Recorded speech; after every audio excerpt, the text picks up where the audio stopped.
Telangana voice news में आप सबका इस्तकबाल है। आइए नजर डालते हैं आज के अहम खबरनामे पर। हैदराबाद में दर्ज हरारत में कमी वाक़ हुई। हिंदुस्तान के महकमे मौसमियात ने मामूल से कम दर्ज हरारत की इत्तला दी। बाकी औक़ात में शहर कोहरे में डूबा हुआ था। गुज़िश्ता 24 घंटों में जुमेरात की सुबह 8:30 बजे तक रिकॉर्ड किए गए आदाद व शुमार के मुताबिक कुछ इलाकों में सर्दी सबसे ज्यादा वाज़े हुई है, जहाँ सर्दी के हालात के लिहाज से श्रीलिंगमपल्ली सबसे आगे है।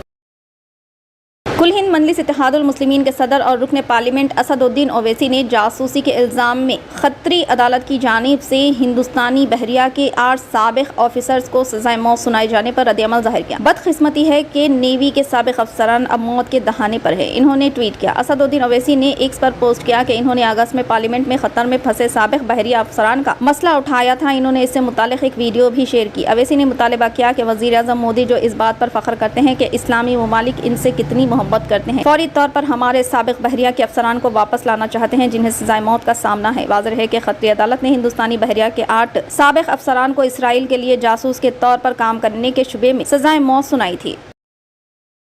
रियासती वजीर हरीश राव ने कहा कि चीफ मिनिस्टर के चंद्रशेखर राव का दूसरा नाम भरोसा है, जबकि कांग्रेस सिर्फ एक ड्रामा है। इन्होंने कहा कि कांग्रेस किसानों के ताल्लुक से इंतकाम का जज्बा रखती है। हरीश राव ने रैतू बंधवा स्कीम के ताल्लुक से इलेक्शन कमीशन से शिकायत करने पर कांग्रेस पर बरहमी का इजहार किया। इन्होंने कहा कि कांग्रेस का मतलब लफ्जी लूट खसूट और गुरहबंदी है। वजीर हरीश राव ने जिले रंगारेड्डी के मानीगुड़ा में मुनक्किदा इब्राहीमपट्टनम BRS हल्के सतह की बोर्ड कमेटी के कायदीन की मीटिंग में शिरकत की। इस मौके पर बात करते हुए इन्होंने इतराज किया कि कांग्रेस पार्टी में जो उम्मीदवार नहीं जीत सके वो भी अपने आप को चीफ मिनिस्टर कहते हैं। इन्होंने तनकीद करते हुए कहा कि कांग्रेस पार्टी के कायदीन को ओहदों की लालच के अलावा कुछ काम नहीं है। हरीश राव ने कहा कि KCR ने मौत से लड़कर तेलंगाना हासिल किया। इन्होंने यकीन जाहिर किया कि KCR हैट्रिक स्कोर करेंगे चाहे मुखालिफिन कितनी ही चालें चलें। इन्होंने कहा कि अवाम KCR की क़यादत चाहते हैं।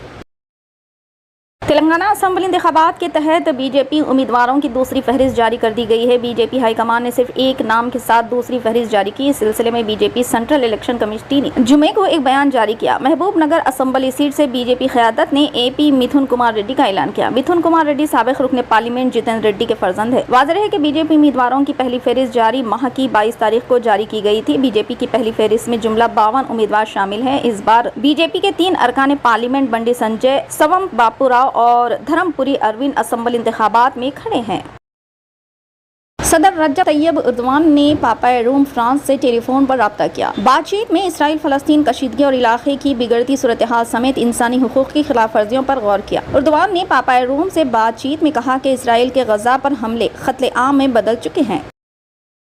हिंदी और बंगाली फिल्मों के मशहूर अदाकार प्रदीप कुमार को एक ऐसे अदाकार के तौर पर याद किया जाता है जिन्होंने 1950 और 60 की दहाई में अपने तारीखी किरदारों के जरिए नाजरीन को महजूज किया। इस जमाने में फिल्म साजों को अपनी फिल्मों के लिए जब भी किसी बादशाह, शहीनशाह, प्रिंस या नवाब के किरदार की जरूरत होती है तो वो प्रदीप कुमार को याद किया करते हैं। इनकी दिलकश अदाकारी से आरास्ता फिल्म अनारकली, ताजमहल, बहू बेगम और चित्रलेखा जैसी बेशुमार फिल्मों को नाजरीन आज भी नहीं भूले हैं। मगरबी बंगाल में 4 जनवरी 1925 को एक ब्राह्मण खानदान में शील बनावली उर्फ प्रदीप कुमार की पैदाइश हुई। वो बचपन से ही फिल्मों में अदाकारी करने का ख्वाब देखा करते थे।